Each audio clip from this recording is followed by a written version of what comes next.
What is up, everyone? Michael Damon here with the latest episode of Starbeam.one, Stand-Up and Shine and Shill, a series I put together to help keep people up to date with my project Starbeam.one. It's taken after the agile methodology of stand-ups, where you let your teammates know what you're working on, what you're going to be working on, and any sort of friction points that you are encountering. And as it turns out, with what I've added, so much more. Let's begin. Okay, program notes. The top of the show, or top of the slide, it's the first slide that I attend to, just kind of letting any like big ticket items that people know about that. And the biggest one is that in Alpha 2, it's going to be in 2 weeks there with the Roman Alpha 2, alphanumeric, or just the Roman numeral 2 that we're using there, nerding out. And so that's in 2 weeks, and that will mark the 1 year anniversary of announcing the preview 1 year ago on 2/22/2022, and this year it will be on 2/21/2023. And so, we do these on Tuesdays, and that's what is this year, but it'll be 1 day off from the 1 year anniversary. And so it's kind of a big deal. And, the top of the month is usually when I have big announcements, but we're going to be doing that for this next show on the 2/21, which will mark the 1 year-ish anniversary of the preview that I announced last year. So moving to that, kind of wanted to get everyone up to date, up to speed here on what we're doing here with the markets. And so up until this point, we've been kind of doing a subscription-based model, and there's just been challenges around this. Number one, we don't have subscriptions in place, and in order to do that, it would take about 6 weeks. I'm kind of getting a gut feeling, and it would introduce a lot of risk at this point. And we no longer have the convenience of me, taking time to build whatever I like and, see how it does sort of thing. We are kind of staring down the barrel now of the Azure program that we are gratefully enrolled in with Microsoft for Startups, and this ends in October. And so we're kind of working with that, and, we want to basically work with what we have now. And so what we're going to do is just increase the prices. The other thing, too, is the subscription model is predicated on having a large market, having a large and active market of people subscribing to you and, or buying from you on a consistent basis. And so we could probably try to do that, but what we have now is basically a portion of that, or a part of that, and that is just buying products. You see a product and you buy it, and that's what we built. And so we don't really have a subscription experience or a subscription model in place, although the prices reflect that. But what we actually built is more of a product model, right? So you go in and you buy a product, and there you go. You've got your product added to your collection, and that's what we have. So we're going to take what we have and work with that. And so we're going to do this by introducing higher prices. So we've got our standard market right now, which is reflecting the 0.25, and we're going to be increasing that to a full dollar. And you can see that we're working with, I like to think of it as denominations, as US dollar denominations. And so the featured market right now is a $2 default. We're going to be moving that to 5 full flares, or dollars. They're interchangeable. So you have to excuse me. I keep catching myself saying the wrong thing here. But it is 5 flares default value. And so from there, we have this new treasured market that is sort of experimental. We're going to see how this does, and that's going to start off at 10 flares. So this treasure market, I do have to mention this, is I'm just kind of excited to see how it does. It's like I mentioned, it's experimental, but what we're doing is we're going to give you 10 flares of capacity as an artist, and the treasure market only accepts one thing, and that is pictures of treasure. And so you tell a computer to make a picture of treasure, and then you sell that picture for money. It's just kind of a devious idea, and I want to see where it goes. It could be satire. It could be satire about everything we're doing right now with AI, and I like it for that fact alone. But we're gonna take this, start you off at 10, and then the key thing here is when you sell one of your treasures, your capacity increases by 4%. And so now you have even more capacity to sell. You can only have one treasure at a time, and it keeps increasing by 4% each time you sell something. So we're going to see how this goes, and it's experimental. It might fall flat on its face like a few things we've done already. It might work out like a few things that we've done already, and we'll see how that goes. So treasure, that's 10 flares. And then finally, we're going to do a traditional market, and that is what I started this out, right? In 2019, when I started this, it was traditional art. I wanted to learn how to draw, and I've been really bad at this lately, and I'm hoping this gets me back into it. But this is going to start out at 20 flares. So we're going to, there's a lot of discussion here about the traditional versus AI and what's valued more. And I'm a traditionalist. You know, I've been in it with a lot of history with that. And I'm more siding on the traditional, that if you are a traditional artist, you put a lot of time and effort into your craft, into your skill, and that deserves to be paid more. So we're going to start that off at 20. So we've got 1 flare at the standard, featured at 5 flares. We've got Treasure, the new Treasure experimental at 10. And then we've got the traditional artists that we can onboard starting at 20. Okay, hopefully that gets everyone on board and kind of aligned with what we have planned here. Now we're going to talk about statistics, right? This is the Shill part of the episode. I'm putting all my Shill into this, and you can get to the dashboard at any time by clicking on the hamburger menu up here. And we've got a few more sections here, so you're going to have to scroll down a little bit. And right here at dashboard, that will take you to this screen, and it shows you all of our stats. Now, the first thing you'll probably notice here is that we took the leaderboard from the front page and put this on this screen now on the dashboard. I got really excited at one point about the amount of, and I still am, about the amount of artists and collectors, and I wanted to put that front page, but now my enthusiasm is calmed a little bit, and I put it into a more appropriate place. Plus, I was getting some comments from a few of our collectors, a few of our users are saying, hey, you know, I like it you're putting that there, but I want to see the art. And so, you know, point noted, that's a really good piece of feedback. And so here we've got our leaderboard here. You can see exactly how many sales we made, and you know, we're getting close.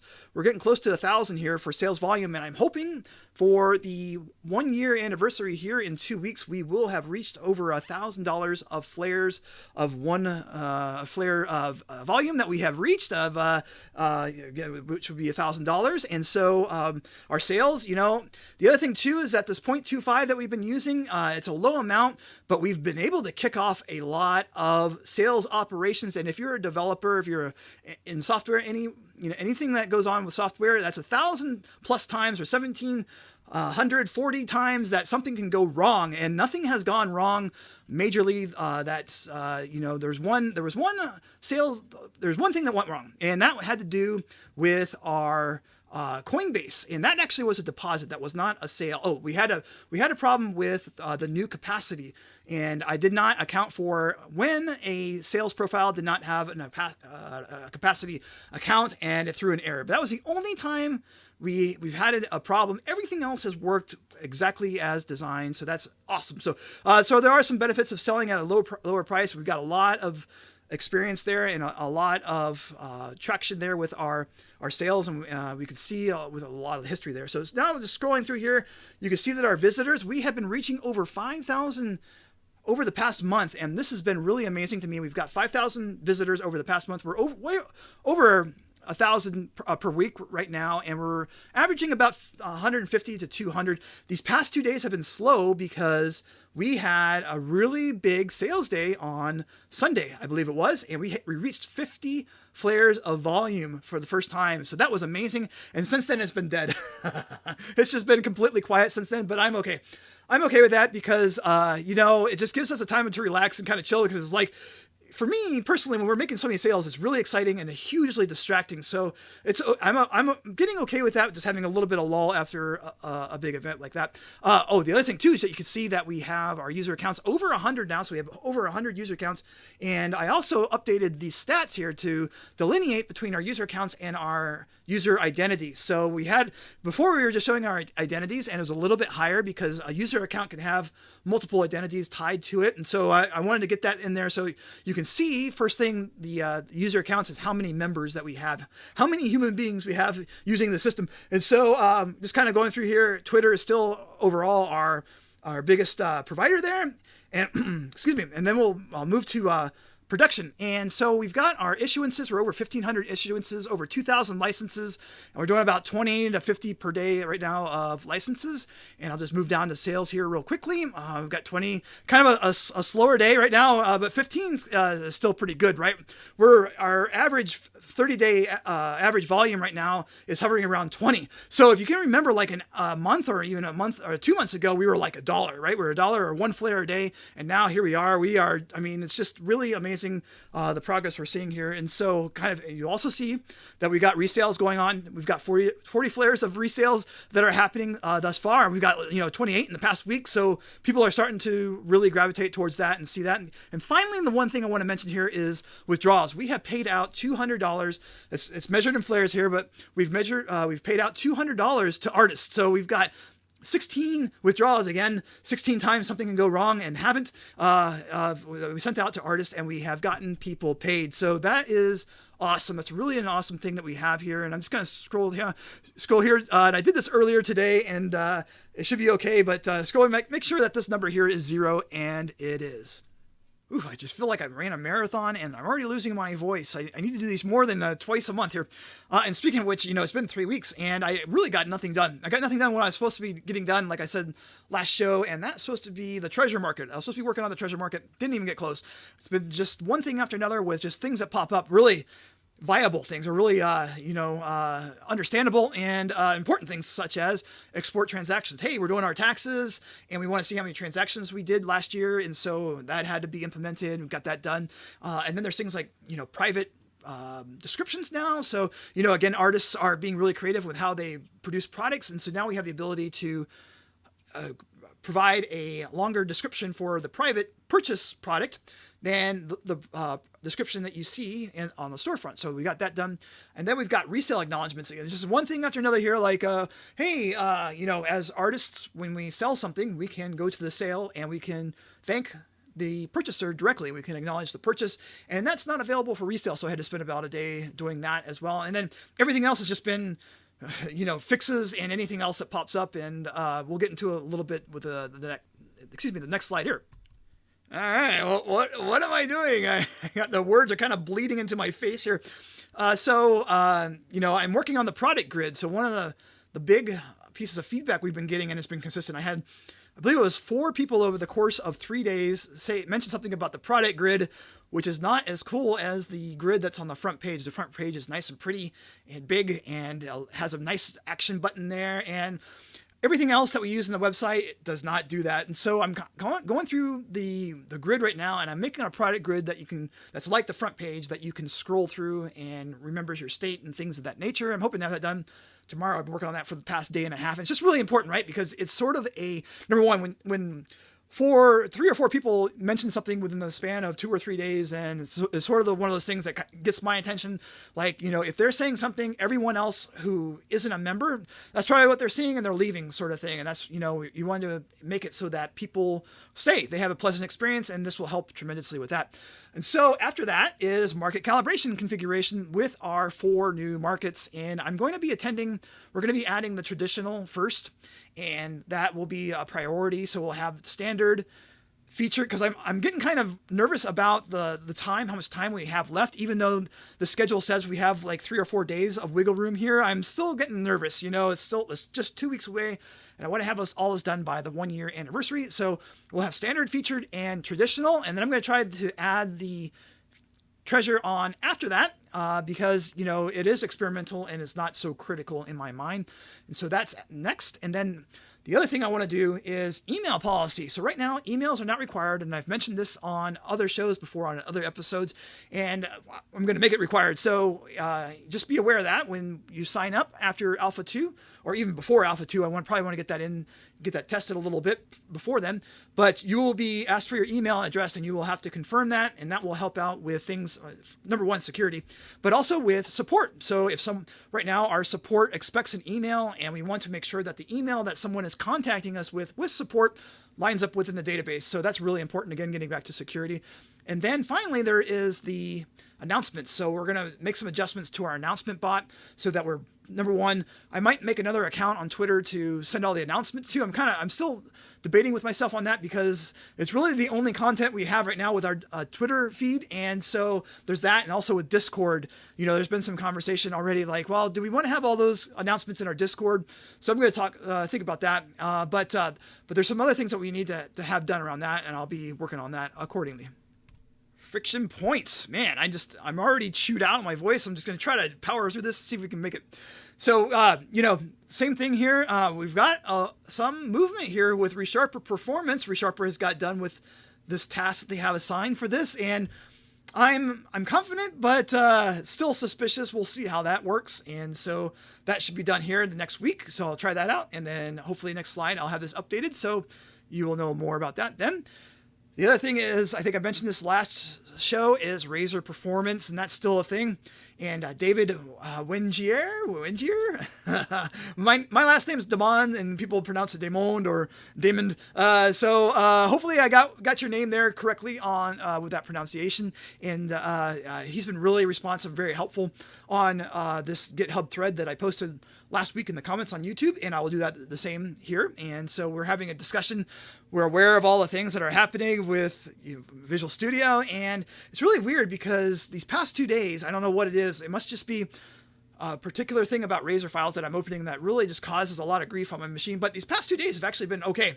I've been kind of noticing, I'm like, wow, it really feels snappy, and I don't feel so terrible in life and my life decisions at the moment with how things have been going. So it's been all right. And so there's that. So I've got that captured. And so after that, we've got Azure, right? Azure has just been one thing after another, and I am not a big fan of Azure support. I'm an okay fan of Azure. It's okay when it works. It's actually pretty decent when it works, but when something goes wrong, Azure support has just been a churn. It's been really difficult to work with, and so we've got a few problems that are outstanding. But in this case, this past week, there was a problem where I rebooted my server because it wasn't responding, and I rebooted it, and it went 3 minutes. It went 3 minutes without a response. So that was 3 minutes when no one could access the site, and that really freaked me out.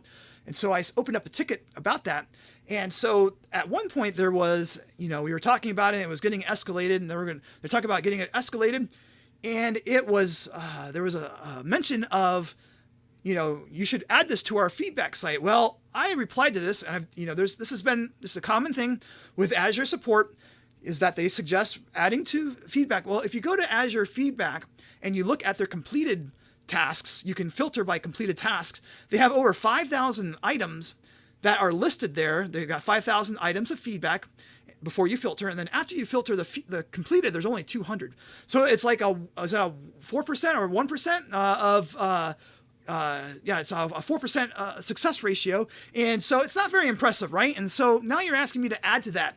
And so there's a 4% chance that will actually get attended to, sort of thing. And so I'm, when I see this, I get kind of triggered, right? I'm sort of like, did you know about this, sort of thing? And so I did this to the technician, and apparently there was a misunderstanding, and I got a bit of a testigram from the supervisor saying, hey, don't berate our agents. They're just doing their job. And I thought the agent was doing an excellent job up to that point. And even still now, everything about what the agent did was awesome. But I think there was a misunderstanding with, I probably could have been a little bit more personable in how I phrased that, because in the past I just, I just copy and paste. I do a screenshot and like, this is what I see. Here you go. Just so you know, you're aware of it. And that's what happened. And I'm like, hey, pardon the obvious misunderstanding here. This was not intended to berate your agents. And so he's like, I accept your apology. And I was like, well, I didn't exactly apologize. This is kind of a trick that you'll learn driving a human suit, is you can just say, pardon the, whatever, without actually apologizing. I do believe in apologizing, of course, when I feel it's warranted. In this case, I don't think it was warranted, but here's something you can do, because one of the phrases that you hear a lot is apology is a sign of weakness. And kind of, you think about that, yes, that's why people don't apologize, but you don't want that to rule your life, right? Like if you feel like you need to apologize, let your conscience speak to you, right? If the conscience is telling you to apologize, then you do so. In this case, I did not feel that, so I say pardon the, the inconvenience here, or pardon the misunderstanding, and that's what a little life hack there for everyone watching. Yes, apologizing is one of those things where you hear something like, and actually that's John Wayne. There was a John Wayne movie where you shouldn't apologize. It's a sign of weakness. And, who are you to argue with John Wayne?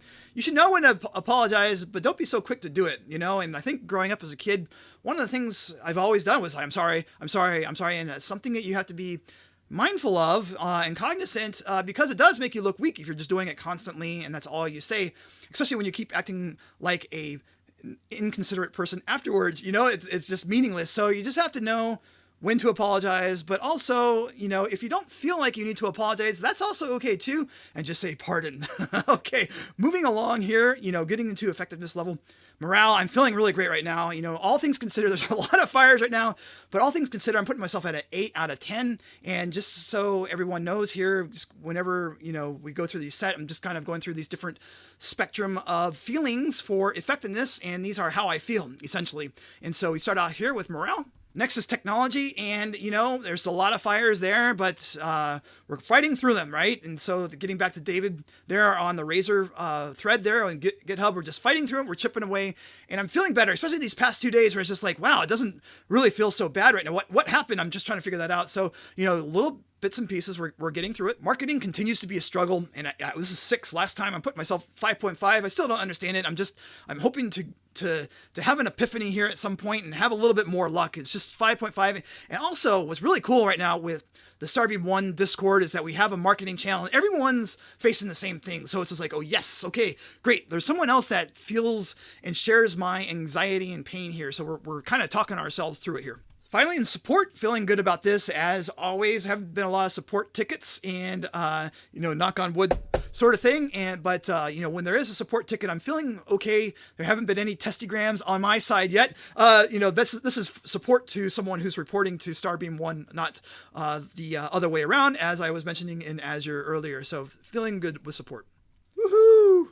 This was really engaged. I was really excited to talk about those markets, and I just ran my voice into the ground there. And so here we are, last slide, and we're a little bit over. Last time, I think it was like 12 minutes. I just really churned through it. But here, I'm kind of preparing everyone for the market refresh in 2 weeks. And I'm also psyching myself up. I want to get everything done here in 2 weeks, and I just feel there's just been too much churn. And I really haven't been able to get as much done as I hope to, and I'm just psyching myself up. All right, so thank you to everyone out there. Thank you for your purchases. Thank you for your support. We have 47 YouTube subscribers right now. 47 YouTube subscribers, which is 47 more than I ever anticipated when I signed up for this and started with this, because I was scared to death with just having myself out there, all the fear, all the horror stories. But now we have 47 YouTube subscribers, so thank you to each and every one of you. All right, and with that said, happy February, and until next time, stay safe and stay bright out there. Goodbye.